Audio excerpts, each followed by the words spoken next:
الحمدللہ وکفا وسلام علی عبادہ الذین اصطفى اما بعد فاعوذ باللہ من الشیطان الرجیم بسم اللہ الرحمن الرحیم رب اشرح لی صدری ویسر لی امری واحلل عقدۃ من لسانی یفقهوا قولی واجعل لی وزیرا من اہلی اللہم فقہنا فی الدین رب زدنی علما اللہم انا نسألک علما نافعا رزقا طیبا وعملا متقبلا آمین ثم آمین۔ سورہ یونس آیت نمبر 46 تک ہم نے کر لیا تھا، آج آیت نمبر 47 سے کریں گے۔ اعوذ باللہ من الشیطان الرجیم۔ وَلِكُلِّ أُمَّةٍ رَسُولٌ، اور واسطے ہر ایک امت کے ایک رسول ہے۔ فَإِذَا جَاءَ رَسُولُهُمْ، پس جب ان کا رسول ان کے پاس آ گیا، قُضِيَ بَيْنَهُمْ، یعنی کہ جب اللہ کا کوئی بھی بھیجا ہوا رسول اس امت کے پاس آ جاتا ہے تو قُضِيَ بَيْنَهُمْ، اس امت کا فیصلہ چکا دیا جاتا ہے، بالقسط، پورے انصاف کے ساتھ، وَهُمْ لَا يُظْلَمُونَ، اور ان پر ذرا برابر بھی ظلم نہیں کیا جاتا۔ کیا بات بتائی جا رہی ہے؟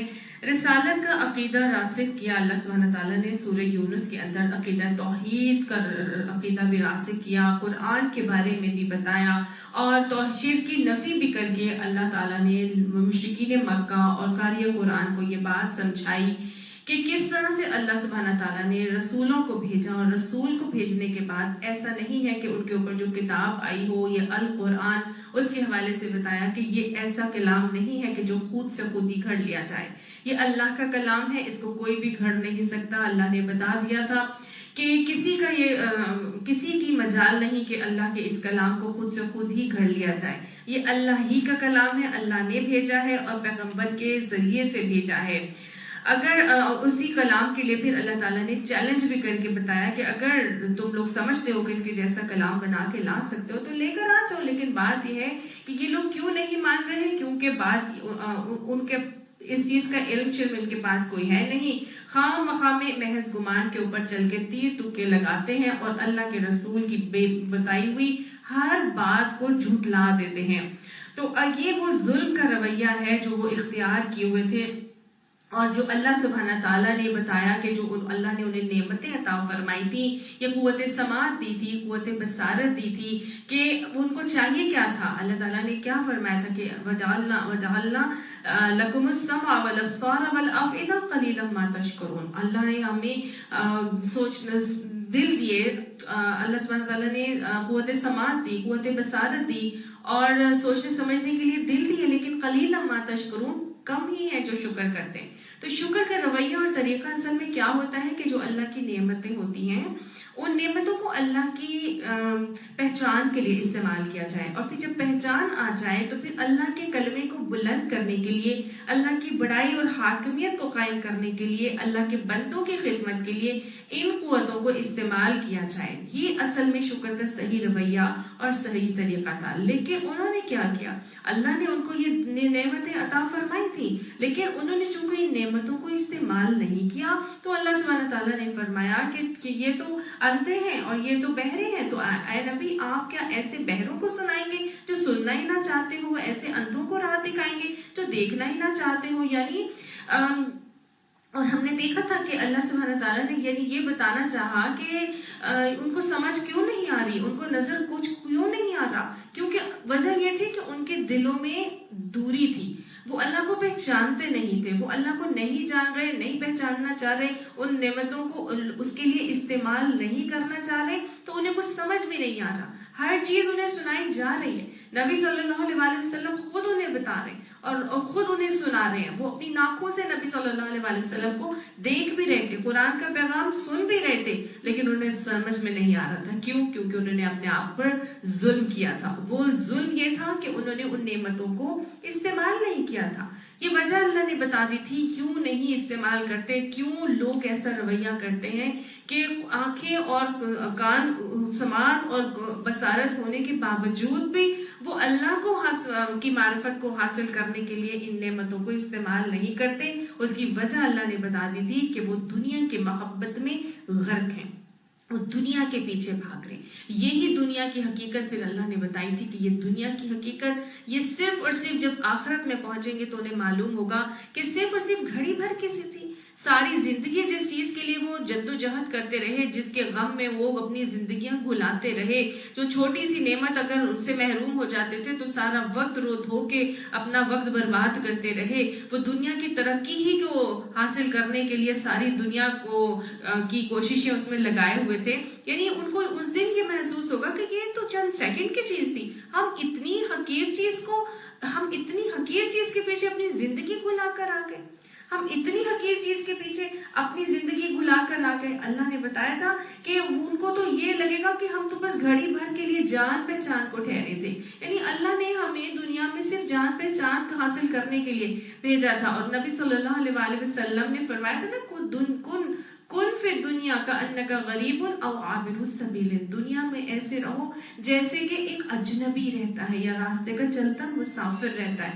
تو گویا اجنبی کیسے رہتا ہے، یعنی اجنبی کو دنیا میں ایسا رہتا ہے کہ اجنبی کو ساری باتیں انسان بتا نہیں رہتا، اگر ہم کسی کے لیے اجنبی ہوں یا کوئی ہمارے لیے اجنبی ہو تو ہم اسے ہر بات اپنی کھول کے بیان نہیں کرنا شروع ہو جاتے، ہم اسے ہر چیز کچا چٹھا اپنا کھول کے اس کے سامنے نہیں رکھتے، بس ضرورت کی چیز ہے نا، ضرورت کی بات اس کے ساتھ کرتے ہیں، ضرورت کا کام جو ہوتا ہے اس سے لیتے ہیں اور اسے حاصل کرتے ہیں۔ تو بس یہی بات ہے کہ ان کو اس دن یہ لگے گا کہ ہم تو بس جان پہچان کو ٹھہرے تھے، یہ تو ہم اجنبیوں کی طرح رہے تھے، اس لیے اور یہ رشتہ داریاں، یہ دوستیاں جن کی وجہ سے ہم نے پوری زندگی اپنی گھلا دی، اس دن ان کو محسوس ہوگا۔ تو اللہ سبحانہ تعالیٰ فرمایا تھا کہ یہ لوگ تو سخت گھاٹے میں رہے، اللہم لا تجعلنا منہم، اصل میں اللہ کی ملاقات کو جھٹلا رہے تھے، عقیدہ آخرت ان کا اسٹرانگ نہیں تھا، راسخ نہیں تھا، تو اس وجہ سے ان کے اعمال کی جو صحیح رویہ تھا اس سے وہ لوگ ہٹے ہوئے تھے۔ تو اللہ سبحانہ تعالیٰ نے یہاں پر یہی بتایا اور ہمیں بتا دیا۔ اب آگے اللہ سبحانہ تعالیٰ یہ فرماتے ہیں کہ ہر امت میں ایک رسول بھیجتا ہوں، اور پھر جب بھی کسی امت کے اندر وہ رسول آ جاتا ہے تو پھر اس کا فیصلہ چکا دیا جاتا ہے، اور پورے انصاف کے ساتھ۔ اللہ کسی پر ظلم نہیں کرتا، اللہ سبحانہ تعالیٰ ظالم نہیں ہے، اس کی کسی بھی صفت میں ظلم اس کی صفت نہیں آتی، بلکہ اللہ عادل ہے، اور اس عدل ہی کی وجہ سے اس نے اس کائنات کے اندر کیے جانے والے تمام معاملات کا فیصلہ کرنا ہے۔ اور اسی ہم نے یہ دیکھا تھا کہ کیوں اللہ تعالیٰ نے قیامت کو قائم کرنا ہے، اور پورے انصاف کے ساتھ یہ سارے معاملات کیے جائیں گے، کسی پر ذرا برابر بھی ظلم نہیں ہوگا۔ اب آگے جب یہ ساری باتیں سمجھائیں تو پھر لوگوں کے ذہن مائل ہوتے ہیں، قائل ہوتے ہیں، اور پھر پوچھتے ہیں وَيَقُولُونَ مَتَىٰ هَٰذَا الْوَعْدُ إِن كُنتُمْ صَادِقِينَ، اور پھر وہ کہتے ہیں کہ اگر تم سچے ہو تو پھر تمہاری یہ بات کب پوری ہوگی، یعنی یہ فیصلے کا وقت، یہ وعدے کا وقت، یہ قیامت کا وقت کب پورا ہوگا۔ اگر تم کہتے ہو کہ اللہ تعالیٰ نے قیامت کو لے کر آنا ہے تو پھر یہ کب آئے گا؟ تو اللہ تعالیٰ یعنی کہ مشرکین مکہ بھی یہ باتیں پوچھا کرتے تھے، تو اللہ تعالیٰ نے فرمایا قل، ان سے کہہ دیجئے لا املک لنفسی ضرا ولا نفعا، کہ نہیں میں اختیار رکھتا اپنی جان کے لیے کسی ضرر کا اور نہ ہی کسی نفع کا، یعنی کہ میرے اوپر نہیں ہے کہ میں اپنے لیے کوئی نفع یا نقصان لے کر آ جاؤں، الا ما شاء اللہ، مگر وہ جو اللہ چاہے، یعنی اللہ ہی ہے جو سب چیزیں چاہتا ہے تو ہوتی ہے، ہر چیز اللہ کی مشیت کے اوپر موقوف ہے، میرے اوپر یہ اختیار نہیں ہے کہ میں اپنے لیے کوئی نفع لے آؤں یا کوئی نقصان لے کر آ جاؤں یا کوئی میں عذاب لے کر آ جاؤں یا کسی فائدے کو دنیا کے حاصل کر لوں، نہیں۔ لِكُلِّ أُمَّةٍ أَجَلٌ، واسطے ہر ایک امت کے ایک آخری یعنی کہ اس کی اجل مقرر ہے، اس کی ایک مدت مقرر ہے۔ اللہ نے ہر امت کے لیے بھی اجل مقرر کی اور دنیا کی بھی ایک اجل مقرر کر دی، انسان کی بھی ایک اجل مقرر ہے۔ انسان کی اجل کیا ہے کہ جس کی موت آتی ہے تو اس کی قیامت تو گویا اسی وقت آ جاتی ہے، آپ صلی اللہ علیہ وسلم نے فرمایا تھا۔ اور ایک قوم کی اجل بھی ہے کہ جب ایک قوم بے راہ روی کا شکار ہو جاتی ہے تو پھر اللہ سبحانہ تعالیٰ کے بتائے ہوئے طریقے کے مطابق جب نہیں چل رہی ہوتی تو اللہ اس کو لے جاتا ہے اور اس کی جگہ دوسرے افراد، دوسرے قوموں، دوسرے گروہوں کو لے آتا ہے جو اللہ کی مرضی کے مطابق اس دنیا کے اندر اپنی زندگی کو گزارتے ہیں۔ تو جو اللہ ان سے چاہ رہا ہوتا ہے وہ اس طرح سے اپنی زندگی گزارتے ہیں۔ تو اللہ نے کہا کہ ہر ایک کے لیے، ہر گروہ کے لیے، ہر امت کے لیے، ہر شخص کے لیے ایک فیصلے کا دن مقرر ہے۔ دنیا کے لیے اجل کیا مقرر ہے؟ آپ صلی اللہ علیہ وسلم جب معراج پر تشریف لے کر گئے تھے تو آپ صلی اللہ علیہ وسلم کو دکھائی گئی تھی نا ایک بوڑھی سی عورت دکھائی تھی حضرت جبرائیل علیہ السلام نے، اور فرمایا تھا کہ آپ دنیا کی عمر کا اندازہ اس عورت سے لگا لیں.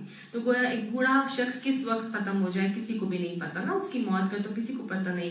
اور آپ صلی اللہ علیہ وسلم نے یہ بھی فرما دیا تھا کہ میرا آنا اور قیامت یوں ہے، دو انگلیاں جوڑ کر دکھائی، یعنی میں اور میرا آنا اور قیامت بالکل قریب قریب ہے. تو گویا آپ صلی اللہ علیہ وسلم کا آنا بھی کیا تھا؟ قرب قیامت کی ایک نشانی تھی جو اللہ کے نبی نے بتائی تھی. تو بس اللہ نے کہا کہ ہر امت کے لیے ایک اجل مقرر ہے. اذا جاء اجلهم، اب جب ان کی اجل آ جاتی ہے، فلا یستأخرون ساعۃ، بس نہیں وہ تاخیر کی جاتی ایک گھڑی بھر کی بھی، ولا یستقدمون، اور نہ ہی تقدیم کی جاتی ہے. یعنی جب اجل آئے گی، جب اللہ کی طرف سے فیصلے کا ٹائم آ جاتا ہے، موت کا وقت آ جاتا ہے، یا عذاب کا فیصلہ نافذ کر دیا جاتا ہے، تو اللہ نے فرمایا اجل آنے کے بعد، اس کی موت کی گھڑی کا وقت آنے کے بعد نہ کوئی تقدیم کر سکتا ہے نہ تاخیر ہو سکتی ہے. اور ہم دیکھتے بھی ہیں نا ملک الموت جب آتا ہے، جب ملک الموت کا سامنا انسان کے ساتھ ہوتا ہے تو توبہ کے سارے دروازے اول تو اللہ کی طرف سے اس وقت بند کر دیے جاتے ہیں حدیث کے مطابق. اور ہم جتنا بڑے سے بڑا ڈاکٹر ہی کیوں نہ ہو، بڑے سے بڑا سائنٹسٹ ہی کیوں نہ ہو، بڑی سے بڑی انوینشنز کرنے والا کیوں نہ ہو، بڑے سے بڑے ڈاکٹرز کی ٹیمز لگا لیں، مہنگے سے مہنگے انجیکشنز، دوائیاں، انسٹرومنٹ، سب چیزیں اس کو پہنچا دی جائیں، یا بڑے سے بڑے فرسٹ ورلڈ کنٹری کے اندر کسی بہترین سے بہترین ہاسپٹل کے اندر ان کو داخل کروا دیا جائے، کوئی جھاڑ پھونک منتر کرنے والا آ جائے، پڑھتے رہیں پھونکتے رہیں، جو مرضی دعائیں کرتے رہیں، لیکن جب اللہ سبحانہ تعالیٰ کی کہیں بھی المقرر کی ہوئی اجل آ جاتی ہے تو کوئی تقدیم یا تاخیر کا معاملہ نہیں ہو سکتا. ماں تڑپ رہی ہے کہ بیٹا میرا آ جائے اور میں اسے دیکھ لوں، بیٹا راستے میں موجود ہے، پہنچنے والا ہے، لیکن اجل آ جائے تو ماں بغیر ملے ہی جو ہے وہ چلی جاتی. کتنے ایسے ہوتے ہیں جو کوماٹوز ہوتے ہیں یا بیڈ ریڈن ہوتے ہیں، ان کی اجل نہیں لکھی ہوتی تو نہیں آتی، اور ایک ینگ جوان بالکل اس گھر میں سے اللہ کے حضور پہنچ جاتا ہے. آج بھی جو ہے کس طرح کے حالات آئے ہوئے ہیں، جس کی جب اجل لکھی ہے اس کی ہو کے رہے گی، اور وہ منٹوں میں جو ہے وہ اللہ کے پاس چلا جاتا ہے. اور کوئی ایسے ہیں جو 6 ہفتے وینٹیلیٹرز پہ رہ کے واپس آ جا رہے ہیں. میں اور آپ اپنی آنکھوں سے یہ سب چیزیں دیکھ رہے ہیں کہ نہیں دیکھ رہے. تو بس یہی بات اللہ نے بتائی کہ جب اجل پوری ہو جاتی ہے تو گھڑی بھر کی بھی تقدیم بھی نہیں ہوتی اور تاخیر بھی نہیں ہوتی. اللہ یہ ایمان، یہ توکل ہمیں عطا فرما. قل، ان سے کہہ دیجئے نبی صلی اللہ علیہ وسلم، اوَأَیْتُمْ إِنْ أَتَاكُمْ عَذَابُهُ بَیَاتًا أَوْ نَهَارًا، کیا تم نے کبھی یہ سوچا کہ اگر آ جائے تم کو عذابہ، اس کا عذاب، بیاتن، رات کو، او نہارن، یا دن کے وقت، یعنی کبھی تم نے یہ سوچا کہ اللہ کا عذاب راتوں رات تم پر آ جائے یا دن کے وقت کسی وقت آ جائے. ما یستعجل منہ المجرمون، کیا ہے ایسی چیز جس کے لیے وہ مجرم جلدی مچا رہے ہیں؟ یعنی اللہ کے عذاب کوئی ایسی چیز نہیں کہ جس کے لیے کچھ جلدی مچائی جائے. وہ تو کبھی تم سوچو کہ وہ راتوں رات آ جائے، کبھی سوچو دن کے وقت آ جائے، کیا ایسے ہوتا نہیں؟ راتوں رات اللہ کا عذاب آتا ہے، وہ پورا فیکٹری کا پورا مال، اسباب، سب گوڈاؤن میں سب چیزیں ختم ہو جاتی ہیں، جل کر راکھ ہو جاتی. یہ اللہ کی عذاب کی شکل ہے. پھر اس کے علاوہ دن کے وقت دن دہاڑے جو ہے کوئی نہ کوئی ایسا معاملہ ہوتا ہے اور بم بلاسٹ ہوتا ہے یا ماس کلنگ وغیرہ کا معاملہ ہو جاتا ہے، یا یہ جو آج کے دور میں جو ہماری وائرس کی وبا پھیلی ہوئی ہے، کیا یہ اللہ کے عذاب کی ایک شکل نہیں؟ یہ راتوں رات آتی ہے اور ایک اچانک کسی کو اپنے قبضے میں لیتی ہے اور بس ختم کر دیتی ہے. تو اللہ، یہ ایسی کوئی چیز نہیں کہ ہم اس کے لیے کچھ جلدی مچائیں. ثم اذا ما وقع آمنتم به، کیا پھر تم جب وہ واقع ہو جائے گا پھر ایمان لاؤ گے؟ یعنی کہ اگر اللہ کا عذاب آئے گا جب تم اپنی آنکھوں سے دیکھو گے پھر ایمان لاؤ گے. آنا، اب بچنا چاہتے ہو، وقت کنتم به تستعجلون، اس سے پہلے تو تم جلدی مچا رہے تھے. پہلے تو تم یہ کہتے تھے کہ کوئی عذاب آنا ہے تو آ جائے، کیوں نہیں آتا؟ لیکن اب جب اللہ کا عذاب آ گیا تم اپنی آنکھوں سے دیکھ لیتے ہو تو پھر تم اب جو ہے وہ ایمان لے کر آؤ گے. اور آج دیکھیے اللہ کے عذاب کی ایک شکل ہی ہے جو ہم پر آئی ہوئی ہے، لیکن پھر بھی جنہوں نے ایمان نہیں لانا وہ پھر بھی نہیں لے کر آ رہے ہیں. یہ ایک عذاب کی شکل، یہ پھر وہ جو ٹڈی دل آئے وہ ایک اور عذاب کی شکل، پھر وہ جو راتوں رات کس طرح سے